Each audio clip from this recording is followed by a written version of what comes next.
Little Rock 9 by Julia Kufeld. Hi, everyone. Today I'll be talking about Little Rock 9, which is an event that happened in 1957.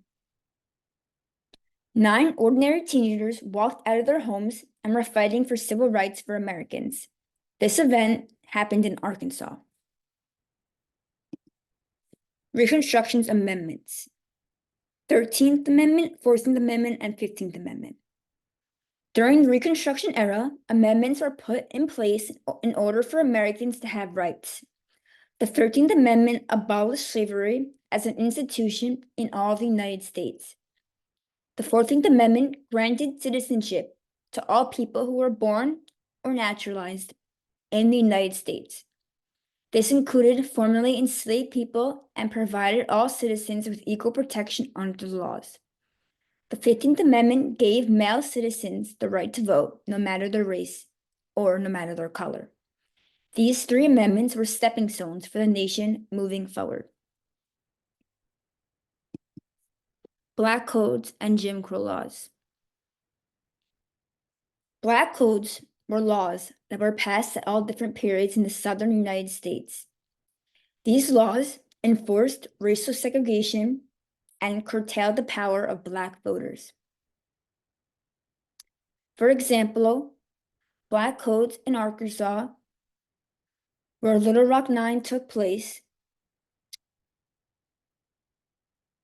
was put into place, which prohibited the employment of free Blacks on boats and ships, which navigated the rivers of the state.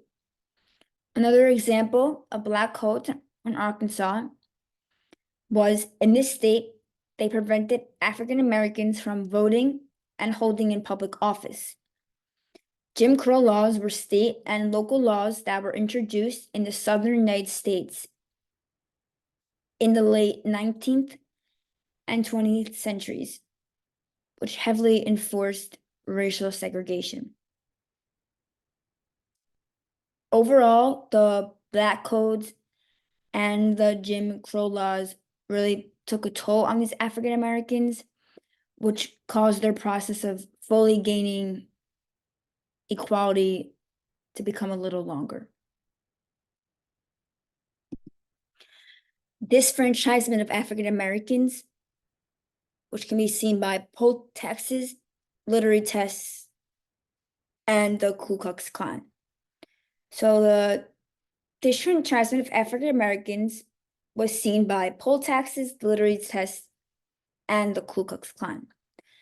Poll taxes were a tax that was put on every adult who voted. This was a problem because many African Americans could not afford to pay the tax. And if they could not afford to pay the tax, this meant that they could not vote. After the Civil War, many states enacted literacy tests as a voting requirement. The purpose of this was to exclude people from voting who had minimal literacy, like African Americans in the South.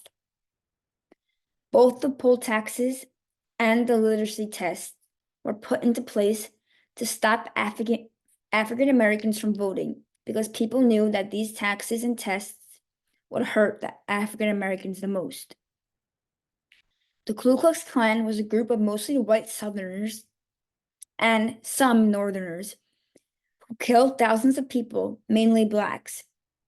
The goal of the Ku Klux Klan was to restore white supremacy.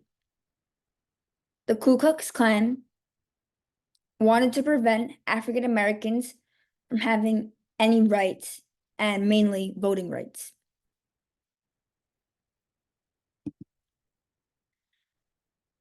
Plessy v. Ferguson, 1896, separate but equal. Plessy v. Ferguson was a case in which the Supreme Court ruled that segregated, equal but separate public accommodations for Blacks and whites did not violate the 14th Amendment. This ruling, unfortunately, made segregation legal. The ruling provided legal justification for segregation on trains, buses, and in public places. For example, there was segregation in hotels, theaters, and even in schools. Plessy v. Ferguson really affected children and took a toll on their education. This is because this case allowed Black children to be segregated into overcrowded and unsafe school buildings, which were usually seen as inaccessible by public transportation, and this forced students to have to walk very long distances to and from school. Additionally, Black and white children had to use separate restrooms and even drink from separate water fountains. Overall, this case was a huge step back in the goal to get equality between races in the United States. Brown v. Board of Education, 1954. Brown v. Board of Education, which occurred in 1954, was a ruling. The Brown v. Board of Education ruling stated that it was illegal to segregate schools, and that being said, schools had to integrate the Black and the white children together. However, the Supreme Court did not give a deadline on when schools needed to integrate. That being said, many states chose not to desegregate their schools until about the 1960s. When schools did desegregate, this was a major victory for the United States because segregation in education was now unconstitutional.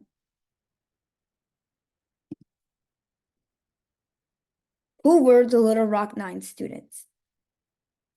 The Little Rock Nine students are Ernest Green, Minnie Brown, Elizabeth Eckford, Thelma Mothershed, Milbad Patello, Gloria Ray, Turnus Roberts, Jefferson Thomas, and Coretta Walls.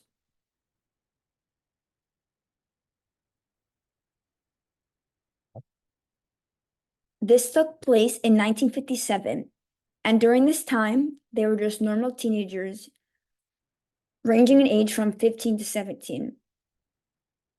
They were the bravest teenagers Arkansas has ever seen.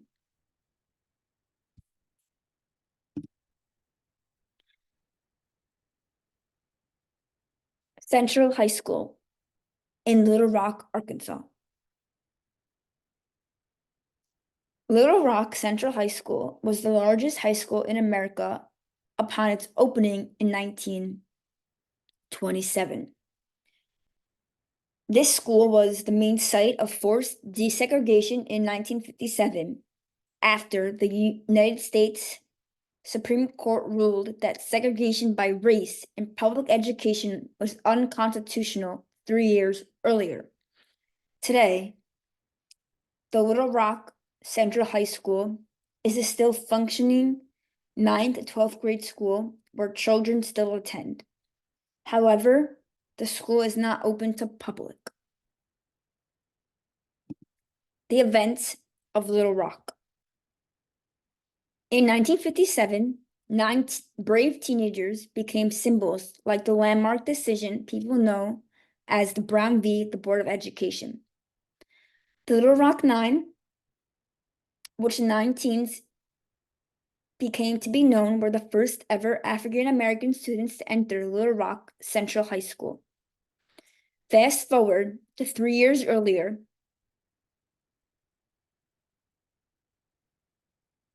following the Supreme Court ruling, the Little Rock School Board pledged that they would voluntarily desegregate their schools. People in this community were not so sure about this idea, which caused a lot of anger. However, a big mob, along with the National Guard, prevented these teens from entering the school. A couple days later, the federal judge ordered the National Guard to be removed. After this, the Little Rock Nine attempted to go into school, and they were very brave about it. But the official sent the teens home because it was unsafe for them to be there because of all the mobs. Finally, September 25th, 1957, was a big day for these teens when Little Rock's mayor federalized the National Guard and sent the United States Army troops to the scene. The Little Rock Nine began classes and attendance began to be taken for these students. Opposition to the Little Rock Nine students. The Little Rock Nine was faced with many oppositions. They faced angry, screaming mobs outside their schools, and local and state officials who were trying to stop these kids from getting the education that they deserved. As the situation escalated, they even faced military troops. These military troops also prevented these Little Rock Nine students from entering their own high school. The lasting effect, the legacy of the Little Rock Nine. Despite everything that the Little Rock Nine endured during this time, they are still considered heroes and are talked about to this day. These students paved the way for other African American students to have equal access to education. Additionally, these students proved that desegregation could be achieved in a peaceful manner if there was enough support from the government. The Little Rock Nine teenagers also played an important role in the civil rights movement. Furthermore, it also shows children to not stop fighting until you achieved what you want in life. Bibliography. Here are the secondary sources and primary sources. Attached are my primary and secondary sources that help me get my information for this project. Thank you for your time, and I hope you all learned something new from this project. Have a great day.